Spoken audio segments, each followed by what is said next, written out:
and a warm welcome to HW News Network, your one-stop show, truth be told, for some engaging and thought-provoking conversations. Gen Z fury has pushed the government to the back foot. But will Education Minister Dharmendra Pradhan resign? That is the biggest question. Now, what all has happened in the last 24 hours? Let's take a relook.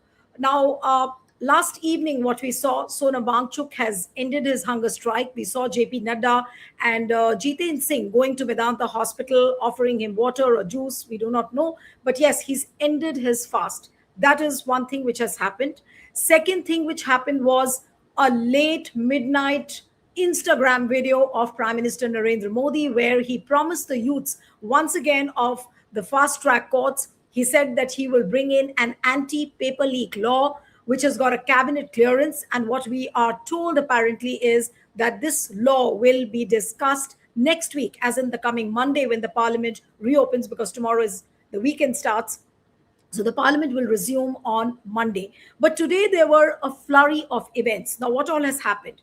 Cockroach Party had called in for a nationwide protest from all the cities of the country. Almost what we are told is 800 cities, 800 points where these protests happened. And they were massive protests. I'll show you some of the pictures, the kind of protests which have taken place. Starting with Darbhanga. Darbhanga, you saw a huge crowd. I don't think we'll be able to play those visuals, but I'll show you some screenshots of the kind of crowd which descended on the streets of Darbhanga. Let's play out the visual of Darbhanga if we can. Now, this was a massive protest rally by the students, and this rally was against the police barbarity. This nationwide call for the students' march was for the police barbarity. In fact, today what I was told was that at Jantar Mantar, the students have erected a wall of shame where they have put out still pictures and cutouts of the examples of police brutality, whether it was on the female students or the male students. That wall has become the wall of shame, and that has attracted a lot of international media attention. So from Darbhanga to Mumbai to Kolkata, all these cities, I'm just naming a few, but there were 800 points where these student marches took place against the police brutality. But while all this was happening, there was a meeting of Cockroach Janta Party with Union Minister JP Nadda in the afternoon. And what happened in that meeting was that Cockroach Janta Party insisted on the resignation of Dharmendra Pradhan. In fact, JP Nadda assured Saurav Das and Ashutosh Ranka, who went from Cockroach Janta Party's side, and they were told that they will withdraw the FIRs, all the cases which were slapped on the students, they will withdraw all of that. The government also, in a way, has agreed to pay the compensation to the families of the students who've died by suicide.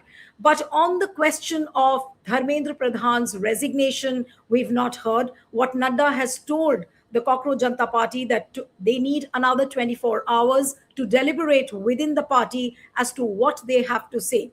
But the protest continues. That's what Cockroach Party member Saurav Das said, that there is no backing down. Abhijit Dipke just a short while back said that we will not back down. Our protests will continue till the time Dharmendra Pradhan resigns. Now, since these marches were against the police brutality, we also saw Rahul Gandhi bringing in the 19-year-old student whose name was Sahil, who suffered the pellet guns. His body was perforated completely, and Rahul Gandhi brought him in front of the camera, lifted his t-shirt and showed his body, which was totally perforated with pellet guns. So this march, complemented with an example of what Rahul Gandhi showed, brought the spotlight back on Home Minister Amit Shah as to what he's doing. Though we do not know where he is currently, what is he doing? Nobody knows. There is no statement. There is no interview. There is no soundbite coming in from Amit Shah, whereas so many questions are being asked as to how this police brutality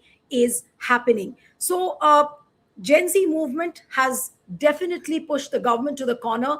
But will Dharmendra Pradhan resign? Now, that's the question which everyone is asking. But amidst all of this, today, Dharmendra Pradhan, while he was in Parliament, when the Parliament got adjourned, very cleverly, he put out certain pictures through the X handle. I'm going to show you that tweet which is very interesting. And he has shown, and in fact, he has released some pictures of the BJP MPs along with him. Those MPs are from Odisha. Shubham, if you're there backstage and if you can share those pictures, he put out a tweet saying that he is working on some education program related to the learning disabilities, the students who are living with disabilities. But very cleverly, he also put out the pictures of those MPs who are from Odisha. So it was almost perceived as a show of strength by Dharmendra Pradhan. Now, Dharmendra Pradhan certainly is not dispensable. He comes with a strong RSS background. He's worked electorally massively for Prime Minister Modi. And this is a tweet he had put out that during the adjournment of the Parliament session, we discussed with the MPs of our party from Odisha various development issues of the state, along with the need for special assistance in the education of children affected by learning disability. Under the visionary national education policy of the Honorable Prime Minister Narendra Modi, our primary goal is to identify children facing difficulties in teaching, learning from the initial stage, teach them through appropriate methods, and bring improvement in their educational outcomes.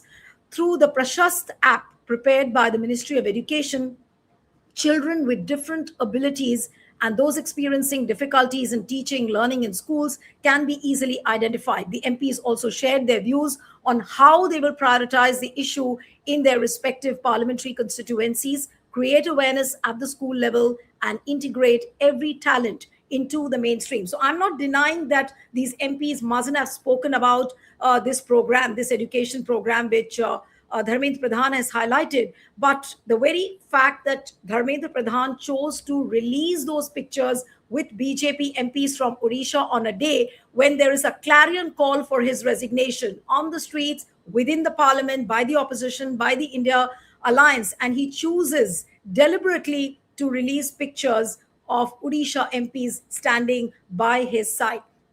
So will Dharmendra Pradhan resign is the million-dollar question. Joining me this evening is Gurdeep Sappal, CWC member and Congress admin in charge. Thank you so much, Gurdeep, for joining. We have Professor Tanveer Ejaz from the University of Delhi. In fact, he's from Ramjas College. Professor Tanveer, thank you so much for joining. And I'm told Rakesh Bhattabial from Jawaharlal Nehru University will also join. So we add him once he's there. I think he's there, but he has to switch on the camera. Okay. So thank you so much, all of you, for joining. Rakeshji is there. Thank you so much, Rakeshji, for joining. Good to have you on the program. Now, let me begin with Gurdeep. Will Dharmendra Pradhan resign is the million-dollar question. And the pictures which were released by Dharmendra Pradhan today, Gurdeep, do you think that this was some sort of a show of strength to convey to Prime Minister Modi and to convey to BJP that, look, you can't make me resign? Despite the fact that Prime Minister Modi chose to do an Instagram video last night. Well, I'm not a Joshi, so I cannot tell whether he will resign or not. Issue is that this country will not sit until he resigns. The students have made it clear, the youngsters who are protesting have made it clear, and Congress party and Rahul Gandhi have made it clear, the India Alliance has made it clear. Because he is not just one person. He is a person who has presided over this policy of education in the last few years.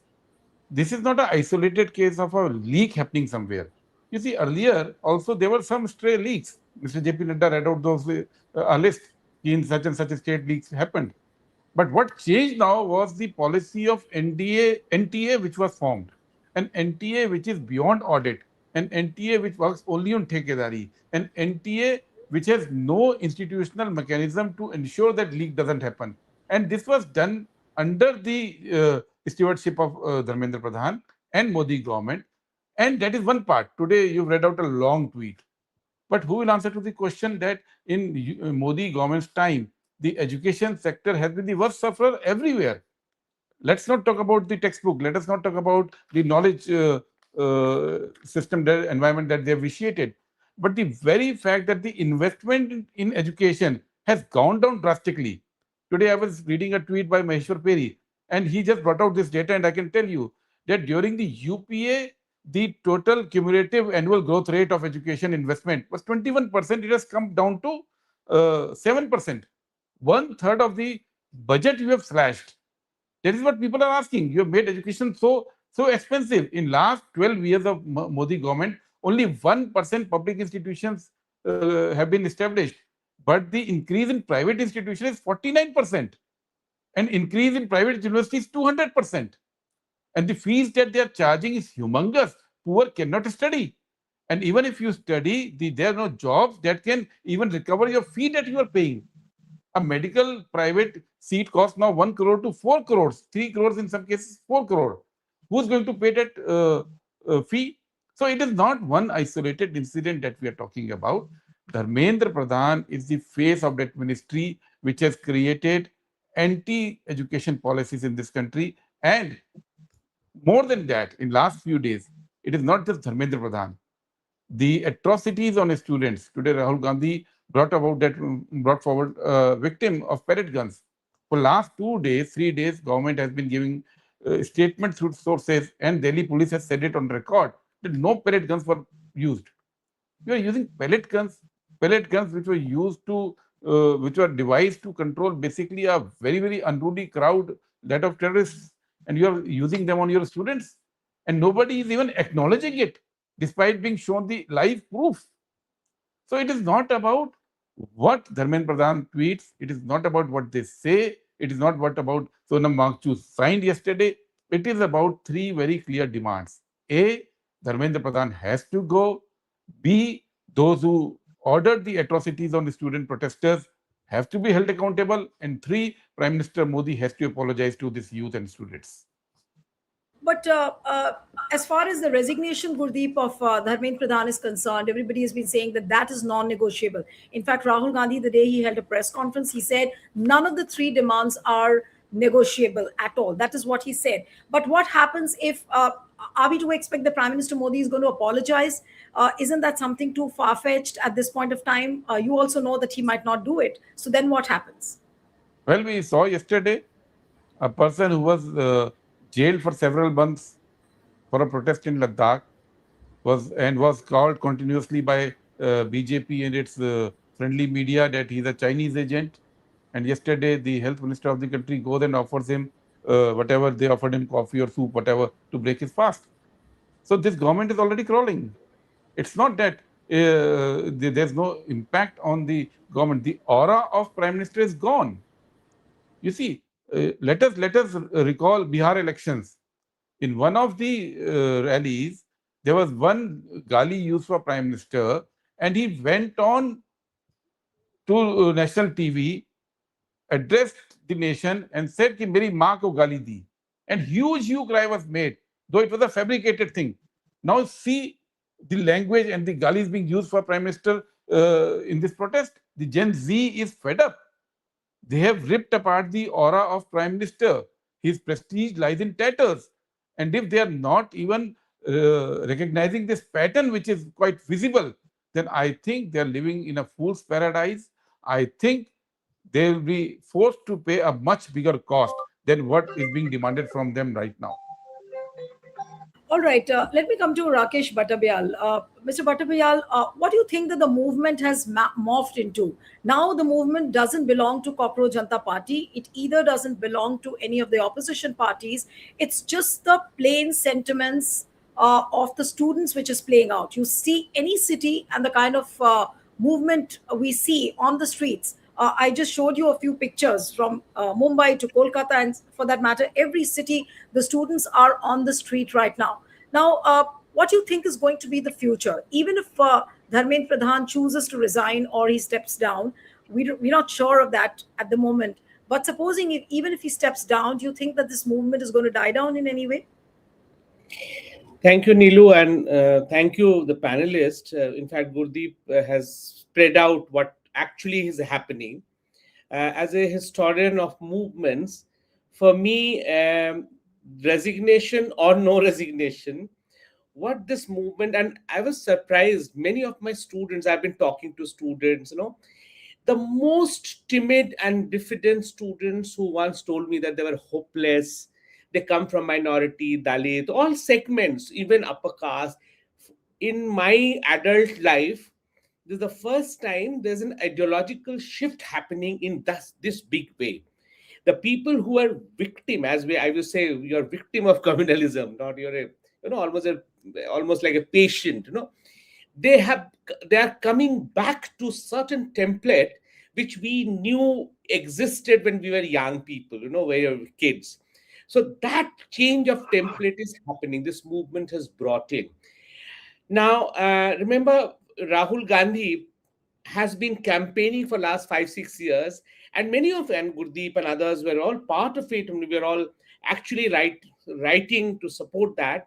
That the fear is what this government is all about. The aura that Gurdeep is talking about was created with two, three things. One was fear. The second was a vainglorious bravado that we are the biggest, powerful, whatever. It's a completely vainglorious. The third was a kind of hope that came in, a kind of hope given that something will happen. Now, all major changes happen with the hope. Now, all these three, the children on the street in Jantar Mantar, not just in Jantar Mantar, everywhere, actually were tearing this apart. And that's why the attack on Modi, because Modi becomes the symbol, Prime Minister becomes the symbol of all these. The aura around the aura, which is started with a kind of hope, has actually within a very short time become an aura based on fear and lumpenism that country has never seen. Ministry of Education was once part of Ministry of Culture. And don't forget, Ministry of Culture and Education are part of RSS autonomous domain. For a long time, it has been working. So therefore, it is not just an education minister, but the whole ministries or the government's ideological framework is based on this ministry and the home ministry. In fact, the fear that was imposed on them. So the students' need becomes now, it might have started, I felt that started with Cockroach Janta Party and all these things, but it has actually, the NEET has become a byword for coming out of those things. If I was collecting all the Instagram and other things, I didn't like the abuses, but the Gen Z actually uses them in a very normal way. Now, I think this movement has to be seen, the kind of people who have come and bole prashchit karna hai, we were wrong, all these things, very nicely said, should be seen in the backdrop of the film called Dhurandhar. The kind of violence, the kind of atrocity, the kind of breaking of laws that the movies have shown, in fact, is antithesis of what Indians are aware. And this movement is exactly the antithesis of Dhurandhar. That people, the students, want to be lawful, peaceful, and their idea of a country which had hope, they felt was shattered by this exam failure. So exam becomes just a metaphor. They are trying to come out of that fear, and in this sense, I may not be wrong in that sense. In 1919, what Gandhi did, he asked the peasants and absolutely lowest segment of people to come out against the British government, even if they don't have arms. I think that coming out of the fear, which Rahul Gandhi and others have been trying to do, this movement has done and brought out in the open. I think from here, we might be seeing a coming of very, very sharp state imposition of fear again. But this is that fear that grip the ideological formation is gone. So for No, me, but this is Mr. Bhattapial. This is I mean, there is a feeling that that fear has been split into smithereens. Now, but let me come to Tanveer. But the government is still trying to instill fear. Now, look at the directive which has come from the Delhi University. It says that all those students who are going to join the protest, there will be legal action against them. Then what we are told at Jantar Mantar is that there are facial recognition vans over there. Very discreetly, they are taking those biometrics. Now, where that is stored, we do not know. There are a whole lot of tweets and social media reports talking about that. Then you already know that from various states, the CRPF and the ITBP Jawans are there to handle the protesters at Delhi. So still, they will exercise this kind of a fear in the minds of the people by if they take legal action against the students, or for that matter, if they use tear gas shells again. Now look at this directive of Delhi University. It very clearly says that there will be legal action. It will pose serious risks to the students' personal safety and significantly impact their academic progress and professional opportunities. Now, if any parent looks at this directive, I'm sure the parent will not send his or her kid to the protesting site, saying that why do you want to get into this? So, how do you see this directive by the Delhi University, Professor Ejaz?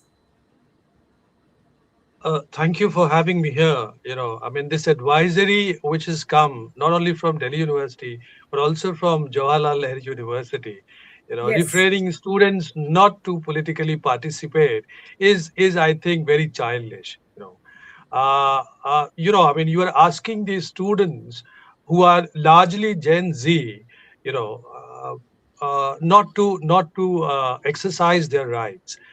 I mean, these students, let us understand that students are full-fledged citizens, and as a full-fledged citizens, they have their rights enshrined in it, right? They have their constitutional and legal rights.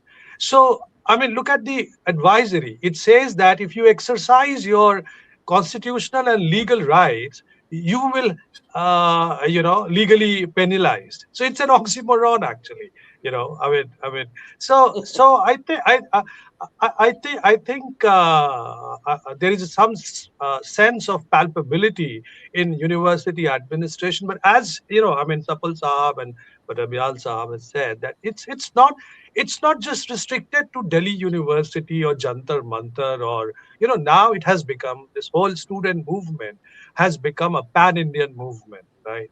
And students across the country, everywhere, they have understood about the true nature of the state, right? And I'm sure that they would also talk about that, how this state is becoming a police state.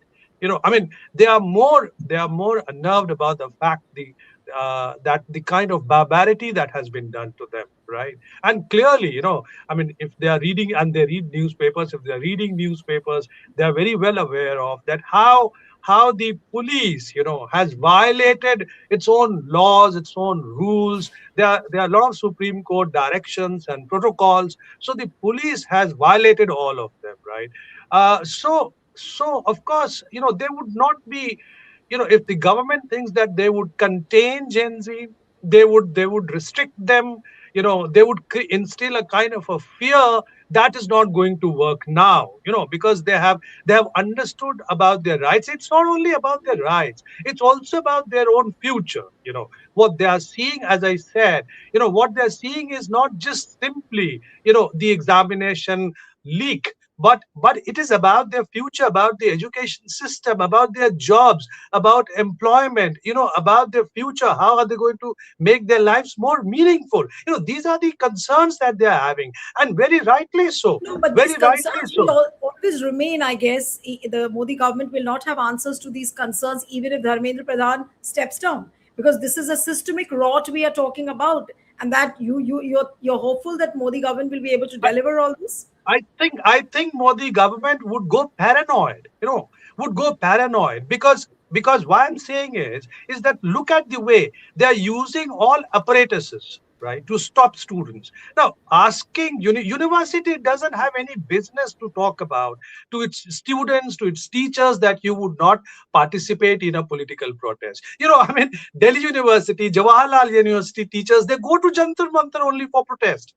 Right. We have been so many times to Jantar Mantar. We have been so many times to Parliament Street, protesting. And today they are saying that no, faculty should not go there, and if they go there, they will have legal actions. Now, this is something which is unprecedented. Even during emergency, also, the university did not talk about teachers or students. In fact, during emergency, most of the protesters, most of the fighters, they were in JNU and Delhi University only. They were staying there and they were protesting, right? So I think it's very bizarre. So what I'm saying is that, the authorities, the state apparatuses, I think they are going paranoid at the moment, and they are looking for instilling more fear to this. They think that their students, perhaps they would be tamed by such kind of threat, but it's not possible, because now the students, they have understood about their rights, and it's so amazing. what we call as millennials or whatever, seniors, we were not able to stave away the fear, the fear that Modi government had instilled on us, to the seniors. We were not able to, do away with this fear. But these millennials, hats off to them. They have somehow, they are able to instill fearlessness in our minds, because after all, what is democracy, And one thing about I would like to talk about this resignation, I mean, see, if we understand anything about Westminster model of parliamentary democracy, the cabinet system is based on collective responsibility and individual responsibility both, right? And government should understand that it's not only the accountability holder, government is also accountability holdee, the way how pay and pay. And it is thanks to the Gen Z and students movement that we are taking the government to some sort of an accountability system, right? You So are right when you say, what no, what what I'm I'm saying. trying to say is that just a simple reshuffle would do. See, uh, uh, uh, uh, students, if you go on unnerving the students, the movement would spread further. So a simple reshuffle at this moment would at least assuage these students and let them talk about the larger issues. That's what I'm trying to say. Right. So if Now, Modi let me. government understands the social movements, if they understand all these, perhaps, this could be done very easily. Right. So you are saying that a simple reshuffle probably would assuage the concerns of the students. But Gurdeep, coming to you, how does one sustain a movement like this? Because if you have to ask questions for 12 years, even the mainstream media, people have not questioned the government the way it should have been. And now that a movement has generated on the ground, what would be the role of the opposition parties in, keeping this tempo on in the run up to the UP elections, also towards the 2029 as we move on? How will you sustain this momentum so that people keep asking? Because all the time, I mean, for the entire next 2 years, we can't see the Gen Z on the street like this. So to tap this sentiment, to seize this moment is going to be a big challenge. How are the opposition parties going to do that? Neelu, before coming to your question, I'll respond to earlier question about the notices issued by JNU, Delhi University, earlier by Roorkee IIT, and many others. So the RSS has been the biggest beneficiary of this freedom of politics on the campuses. Even top leaders like Murli Manohar Joshi, like Rajnath Singh, like Delhi former CM Sahib Singh Verma, or even the current Madhya Pradesh Chief Minister, or many more, have been ABVP office bearers and have been teaching in universities and have been participating in political programs. And now, when it's your turn, you're trying to curb the entire political activities on the campus. Politics is the basic spirit of democracy. You remove politics, the democracy dies. The politics, what RSS main agenda or main project over the decades has been to delegitimize politics. Once you politics is a bad word. Politics nahi karna. Ye non-political hai. This is a basic project of RSS to delegitimize politics, which will eventually lead to weakening of democracy. They have tried it, but they're a huge country and generations change. Now this new generation which has come up, they are not tuned to the Godi media or the TV channels that are controlled by Modi government. They also do not read newspapers. They are entirely brought up on social media, on smartphones. It's a smartphone generation. They have a different language. And now a major thing has happened in last few months. BJP's control on the entire narrative was because it had amassed huge resources. It was preparing, investing huge money in content generation. You need big teams for generation of content, including script writers, actors, musicians, everything. Suddenly AI comes and everything was almost free. And this Gen Z immediately lapped on it. We were aware that now BJP is an unequal war. It cannot match the content generation by this Gen Z, and this is now visible. So this is a new technological inflection point. No, but is Now, it just now is it just issue is AI? I'm coming to your point. I'm coming to your point.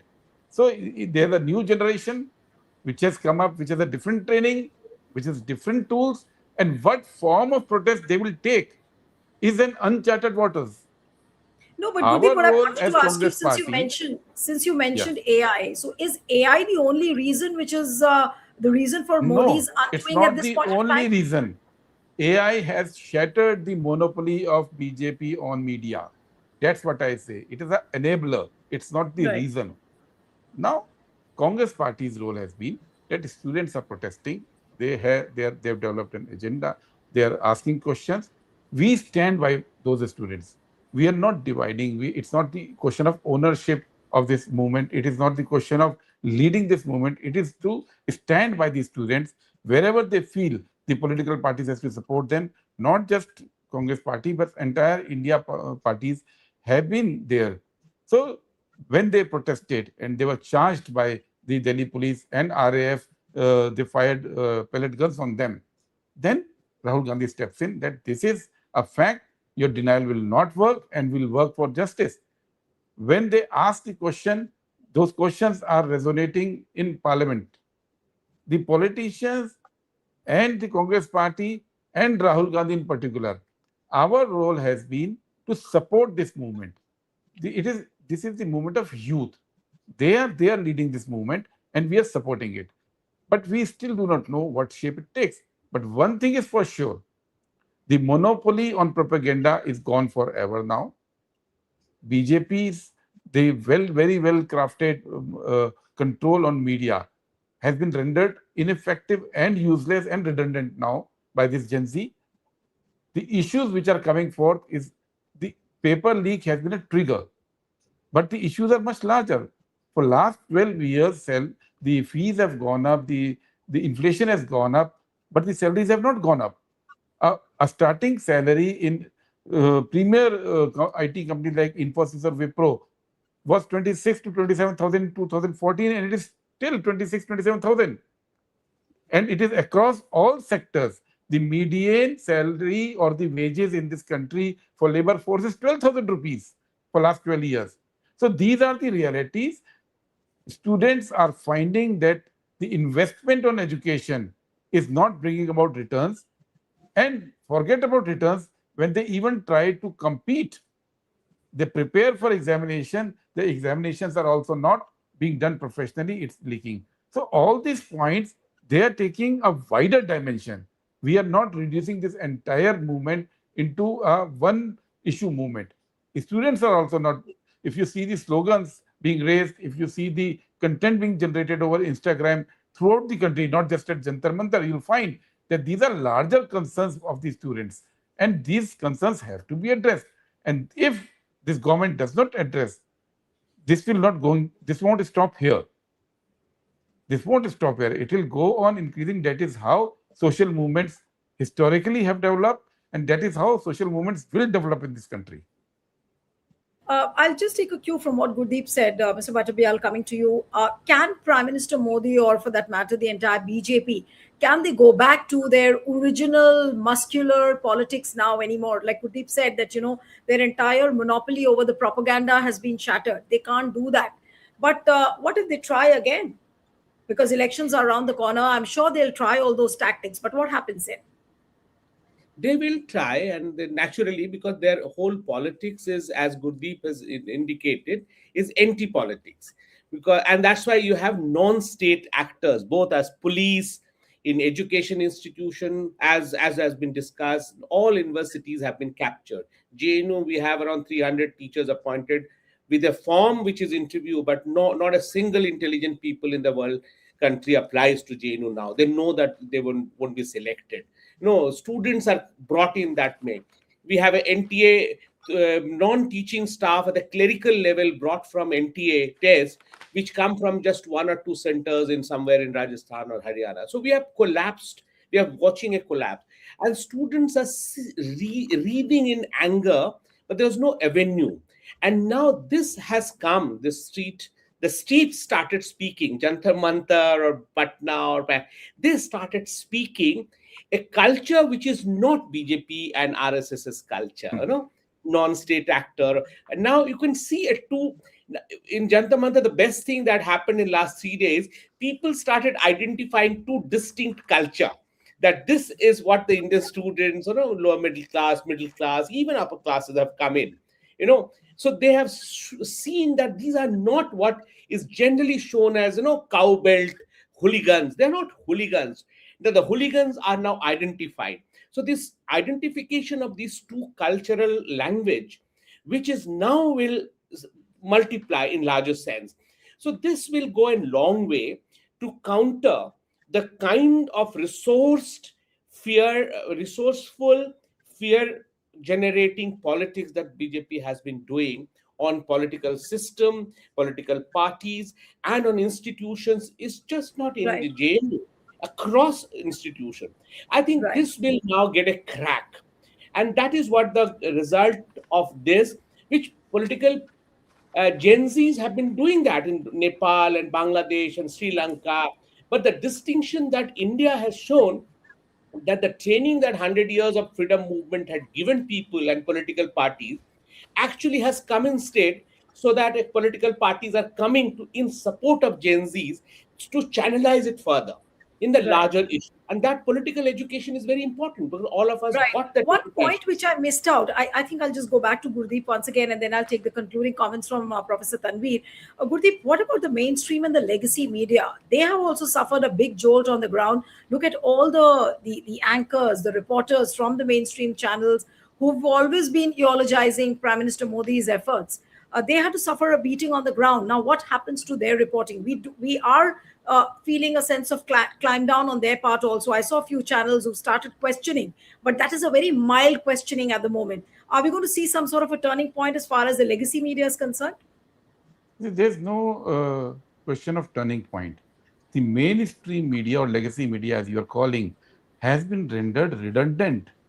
The major feature of this protest is that parents who are supporters of Modi government are watching television news. They are still favoring in certain aspects the Modi government, but the kids are not watching those news channels. They're not reading those newspapers, and That's true. their conclusion, their information funnel is completely different, and they are now fighting with their parents. Okay, look, this is what you are saying, but this is the reality.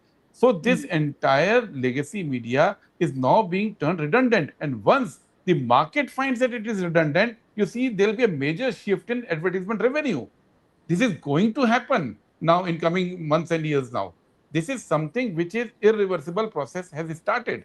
So that is one thing. And also I'll add to what JNU's experience, Professor Bhatpayal was saying. Its issue is the entire state of education in this country. Again, I'll repeat because your viewers should know how much we are in a deep soup. We are in deep soup. In last 12 years of Modi government, 12 crore population has been added. 12 crore have been added to India's population. But in same time, we have shut down almost 90,000 schools, which is 25 schools now per day. Per day, you are shutting down schools. 56% of your universities, the professors' positions in your central universities and higher education institutes are vacant. 56%. You are not recruiting teachers. You are shutting down the schools. You are not training teachers. The curriculum has been completely diluted. Your accreditation system is completely rigged. Out of the 5,000 accreditors who do this exercise for NAC accreditation, 900 were fraud. Government itself has removed them. The entire accreditation system is rigged. Your entire patent system is rigged. Private universities have been filing several thousand patents every year with zero patent being recognized. Your entire research has been ended. They came up with a very fancy name. I don't know, Pradhan Mantri Yuva Vigyanik something. Okay? That was then replaced by Inspire scheme, that we will inspire young scientists. And this year there's zero budget for that scheme. So your research is suffering. Your school education has been completely tampered with. Your universities are without professors. Your entire growth in universities is in private sector. In Gurdeep, medical like, college, 70% seats are in private, which is basically 70% seats are reserved for 1% of the population who can pay 1 crore and above. No, so like you said 99% that, are have. So this is the question. So your legacy media will never talk about it. no, but And what I this, wanted to ask you, what but I wanted to students ask you, know it. right? But what I wanted to ask you, since you said that everything is rigged, the elections are rigged, every system, the education is rigged, every system, institution is rigged. If that is the thing, then your campaign theme over the next 2 years in the run up to the 2029 elections, is it going to focus only on how fake this BJP government has been and what it has No, done to the institutions? no. We have been very clear over the last few years. A, Congress stands for constitutional scheme of things. We stand for constitution. We stand for rights being provided by constitution. We stand for guarantees being provided by constitution. We stand for institutions. Rebuild those institutions is one part. And B, we go back to a system where education is more affordable, public funded education. We go back to a system where health is affordable. We go back to a system which generates jobs. There are no jobs. So there is a positive vision to be given to people. We go back to a system where people are able to speak, where people are able to protest. This is the old system which came up in India, which was called New India in 1950s, which was defined by our constitution and the programs that followed the constitutional line. So Congress party is not sitting back and saying that everything is rigged and we can't do anything. We are fighting. We knew that a time is coming where people will start understanding it. You have to understand one thing, Neelu, one primary thing. RSS had some pet projects for last 60, 70 years, be it Dhara 370, be it Triple Talaq, be it Ram Mandir, be it Universal Civil Code, all those things. That agenda is exhausted. Then they had certain agenda for governance. Make in India, we'll have a Wish Guru, we'll be the superpower in economy. All that is now busted. Nobody believes that there's Make in India in this country. Nobody believes that RSS is not corrupt or BJP is not corrupt or corruption has been weeded out. So that is also gone. In last 2 years, after they had a shock in 2024, they were restricted to 240 because despite the huge agenda, the propaganda of 400 plus, they were restricted. Then they made a correction. Now they have no positive program. They were only winning elections through management, through vote chori, through SIR. But this student movement, this youth movement will ensure that even that will be rendered, that will also be neutralized. There is Right. hope in this country. There will be program, and we are going back to that scheme which made India what it is in last 70 years. Right. In fact, I'm reminded of 4th of May this year when the Bengal election results, along with other states, came. That time we thought that BJP has again come back with a brute majority. After that, we saw how TMC was split wide open. Then came the disintegration of the Uddhav Thackeray, then the Aam Aadmi Party. And all of a sudden, you have a Gen Z movement because of the NEET paper leak and how it has snowballed. So, Professor Because Tanvir, BJP removed even the safety valve from the system. When you remove the safety valve, there are explosions. right. Okay, so if you call it explosion, but let me ask the concluding question to Professor Tanvir, that would you call this a renaissance moment now, where you're sad about the way things have been for the last 12 years, but yes, this moment gives you a lot of hope as well. Yeah, I think the country was losing hope since last 11 years. But there is I think one can see the light on the other side of the tunnel, right? Let me, I have no qualms in saying this, that since independence, the Congress party had institutionalized some of the major democratic institutions, rooted some of the major democratic institutions. It worked really hard to root those democratic institutions, right? And it's not that easy to uproot those, democratic institutions in just 10 or 11 years. And look, I mean, there is a backlash. There was a democratic atrophy going on in this country, right? Institutions were cracking up. I mean, look at the way how institutions were captured as one of the panelists said that, all the institutions, democratic institutions, or all the state apparatus, even universities, everywhere, the positions of power, all of them were captured. So if you have this intention of capturing power, but you don't know what to do with power, because actually you have to govern with power. So there is no governance on the ground. In the name of governance, what you are doing is just labeling, just labeling. Manrega is such a beautiful program, which of course there's a whole lot can be said about Manrega, that how it has, resuscitated some of these poor people in the rural areas. That is being destroyed just by labeling it with another name, and destroying it. So what I'm saying is that, this whole movement has given a new hope, right? This is very clear. Why it has given a new hope is because all kinds of questions are being asked. Now, these Gen Zs, right?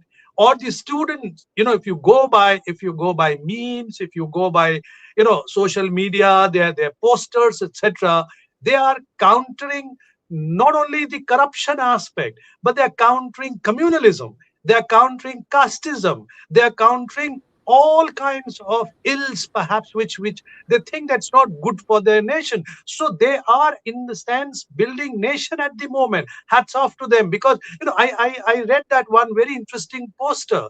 जब हिंदू मुस्लिम राजी तो क्या करेगा Nazi. I mean, this is such a beautiful statement, because Very you good see, one. the I government think there was a government reel also on this. I think there yeah, was a because reel also made on this. so governance on the ground, I am very sure that the right wing BJP and right wing across the world, they do not understand the governance on the ground, right? See, governance at the moment has to be done in the sense of welfare administration or welfare state, but because of, their Right. their sense of privatization, neoliberalism, they cannot govern properly on the ground, and therefore they will have to resort to some kind of a police state, which is happening across the world. At the neoliberal governments are doing it, or neo-right governments are doing it, right? So it is a moment of renaissance, as you said. It's a moment where, of course, I'm very hopeful. I'm very hopeful because Gen Zs are not liking any kind of hierarchies. That's very important. They do not like hierarchies. They do not like that their freedom should be curbed, right? They do not like, I mean, they are masters in themselves, right? So therefore, you just can't tame Right. Gen Z. You just can't tame Absolutely. Gen Z. So that is one of the advantages, perhaps. But the direction towards seeking accountability, India was lacking in accountability culture, right? Across the democratic countries, I mean, at the global level, we have this accountability culture, and the resignation, perhaps, is a very small demand in this whole accountability culture. We need to set up accountability culture. And what does this mean is that we need to ask questions from the But government the about their accountability, yeah, procedures, sure. their and let us, one more thing is that, we should not confuse between the electoral democracy and the substantial democracy. These are two different things, particularly as we are seeing in India. Electoral democracy is a altogether different ball game, right? Which does not connect, with the substantial democracy. You can well understand that there is a huge public anger. There is a huge public rage across against the government, right? And but still the government, the BJP is winning the election. So there is some kind of a dichotomy, there is some kind of a paradox which we are seeing, which political scientists, of course, must unravel about it, that why is it possible, right, that there's so much of public anger, there's so much of public rage, but still they are winning the elections. Is it because the way how elections have been manipulated or so? So these are the questions, I think, these Gen Z. And also, look, you cannot beat Gen Z in AI. Remember, they are the ones who cracked the CBSE scam, right? You remember. So, and they came out with all kinds of figures and data about the contracts as well. So you cannot beat Gen Z in AI. They'll get to know everything. You don't give data, they'll give you the data. You try to manipulate AI, they will also manipulate, or they will also give you the real information. So I'm happy. good that you have raised this question. I'm happy that at least we are seeing hope on the other side. Actually, the There is a moment light on the appears other like side that. of the tunnel. Yeah, yeah. Right. The moment appears like that, and which is why I asked you the question. But as far as the accountability culture is concerned, let's see what happens tomorrow. Because if Dharmendra Pradhan has to resign, and what Mr. Nadda said, that give us 24 hours, we will get back to you after deliberating within the party. So, what are the kind of deliberations which are going on? And I'm also very anxious to see if Dharmendra Pradhan resigns, what is going to be the impact on the other BJP ministers. That's also something very keenly to be watched out for. I'll have to end it here. Thank you so much, Rakesh Bhattabyal, Professor Tanveer, Gurdeep. Thank you so much for joining. Thank you. Thank you.